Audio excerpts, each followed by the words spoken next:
Lake Havasu City, Arizona's next. Good morning, Susan. Good morning. Thank you.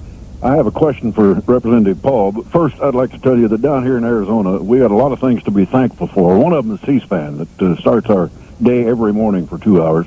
The other one is that we're 2,000 miles from Washington, and we thank goodness for that.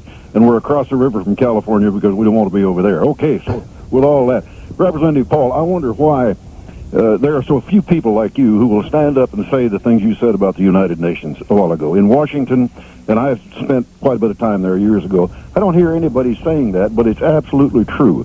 When did we get appointed to be the protector of the world? I was an infantry officer in World War II, and I had to go back and do it again in Korea. And ever since then, I've been amazed that every time something happens in the world, we've got to send troops to help somebody.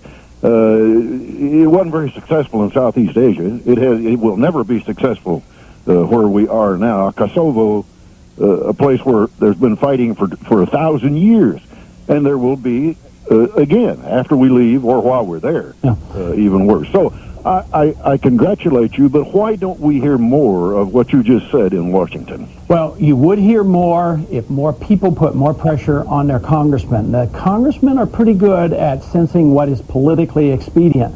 So if enough people spoke out and called their congressman and said, support my bill to get out of the United Nations, they would respond. But so it's not only the Congress's fault, it's the people's fault too. They need to participate and put more pressure on their congressmen. Kirksville, Missouri next. Moderate line. I have a question for Mr. Paul about Social Security. Does he think there ought to be a floor, not a floor to Social Security? I'm not sure I know what you mean. Well, you said that they ought to be able to pay, the employer should be able to pay what he wants. Nobody should be able to tell him. Oh, no, we were talking about the minimum wage law then. What I was saying on Social Security is that you should not have to pay taxes on what you receive, and there should be no limit on what you can earn outside. So if you want a part-time job on their Social Security, you wouldn't lose any of what is entitled to you. And what do you feel about means testing? Which one? Means testing? Mm-hmm. Not under Social Security because, theoretically, you're getting back the money that you were supposed to put in, and if it had been kept there, we could honor that commitment. But I wouldn't get into the means testing. Warren, Michigan, you're next for Ron Paul. Conservative line. Good morning, caller. Hi. I'd like to ask Congressman Paul his views on the practice that's widespread in this country now of state governments condemning the property of private individuals in order to build large sports arenas for private companies who own sports teams. Well, again, I think that's a violation of property rights. There should be very, very few reasons why any government should be able to condemn property and take property. Too often, business interests are able to use the arm of government, sometimes federal and sometimes local, to bring about some of their economic projects. So I think that should be guarded. If it's done at the state level, it should be dealt with the local politicians. In an effort to understand your political philosophy, I'd like to get your comments on where legislation and regulation like this fits into your view. Gore plans to unveil new regulations today as a part of an airline passenger rights package. Should the federal government give us guaranteed rights when we fly on airplanes? No, there's no such thing as passenger rights or there's only individual rights. So every individual should be protected equally. No, that's meddling. But in the same sense, the other side of the coin is that airlines have no right to abuse any individual. And if they mislead or lie or defraud or injure, that individual has the right to go to their state government, state courts, and appeal and sue or whatever. But we don't assume, from our viewpoint or the Constitution, that we all of a sudden should perceive this perfect society and that we're going to regulate and everybody's molding this economic utopia. But the same person that might suggest that never comes in and say, well, sexual behavior sometimes leads to disease and sometimes it spreads AIDS. So therefore, what we need to do to cut down on the cost of government, because government pays for all this AIDS problem, what we have to do is strictly regulate sexual behavior. They never say that. But to us as libertarians, we see that once they get meddling into economic things, they commit the same error. As a libertarian free market constitutionalist, I would say you treat social interpersonal relationships the same way you treat economic relationships. Next is Palm Desert, California, on our moderate line. Good morning, Mr. Paul. Good morning. Been following you for years. Love you. You're definitely shooting straight arrows, brother. And I got one thing to say, and I've been running into this quite a bit locally, and that is private use of Social Security numbers, or I should say corporate use of Social Security numbers of individuals, like trying to sign up at a cable company or the gas company. They're all asking for it. They all require it, and if you don't give it to them, they do not give you the service. I called my Congressman Bono's office.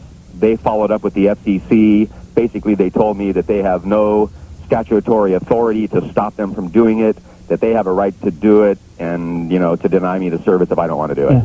Yeah. That's not an easy one, because I'm not anxious to interfere and tell the corporations what they can or cannot do. But the real problem there originated from the fact that who created the value in the Social Security number? It was the government. So we've created a system that now is beneficial to corporations, that even if they want to use it voluntarily, is an intrusion in your privacy. So that is not easily handled. Hopefully that we can find corporations that will be a lot less intrusive than others. Dayton, Ohio, Liberal line. Yeah, hello. How you doing, Ron Paul? Hi. I'm glad to see you out speaking some truth to some of the falsehoods that are being portrayed out in the media and about the government. My question is this. Since there's a lot of talk about supposedly this budget surplus that's supposedly taking place in the years on down the road as far as things have been calculated, my question is, how can there be a surplus when the Federal Reserve, which is a private group of bankers who runs the money and coins the money and issues the money, how can there be a surplus when we're still borrowing money from the Federal Reserve and Congress don't have the power or authority to coin and issue money? And according to the Constitution, Congress gave up that power back in 1913 through the Federal Reserve Act. My question is, how can we ever get a surplus when we still borrow money, and when we borrow money from the Federal Reserve, then there's interest rates on the money, and that seems to never go away. And the only way to get a hold of the budget is to take back the power of printing and coining money and give it back to the Congress.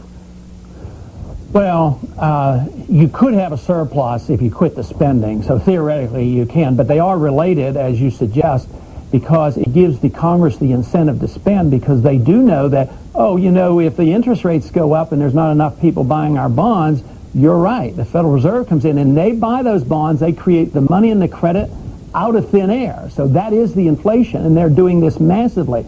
Since Greenspan announced 2 years ago that we had irrational exuberance in the stock market, he's created, as measured by M3, $1 trillion of new money. So it is a great concern. But I would be cautious in accepting everything that you said.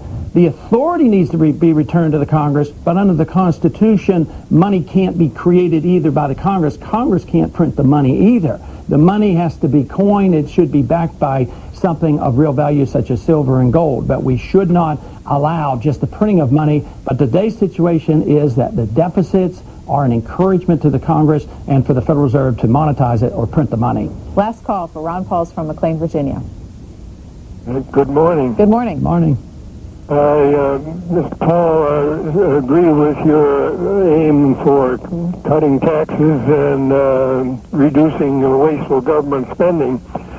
But I wanted to comment this morning on your American Restoration of Sovereignty Act, for which you asked me some contributions, which I gave, but along with a comment to the effect that, and notations to the effect that it should be the United States Sovereignty Restoration Act, because the term American is generic and it belongs to Brazil and Argentina just as much as it does to the United States. So I made some editorial changes in the act and sent it back to you. But I just yesterday got another request for support for that, and I still want to have you reword it so that it may belongs to the United States. I think your point is well taken, and we do get a lot of mail, and I might not just paid enough attention to that, but believe me, I'll pay attention to it now. But thank you for the call. Well, in addition to wanting to fix the title, what's it do? Oh, that's the one that gets us out of the United Nations, and you know that point we were making about war. We should not go to war because the UN directs us. We should only go to war because it's our money and our kids with the direction of the people through a vote in the House and the Senate. And that is very important to a lot of people. What will make this session of Congress a success for you? What's your major goal? Well, I think if there's a lot more interest in this very subject about war powers, I consider this a very, very key constitutional issue. Taking away or stepping out and saying the president should not have the power to wage war. If we just have a full discussion of it and move a step away from it, I think that would be a major achievement. I think we've already taken a significant step in emphasizing the importance of privacy, especially with this Know Your Customer. Last year we dealt with medical savings account, medical data banks, as well as national ID cards.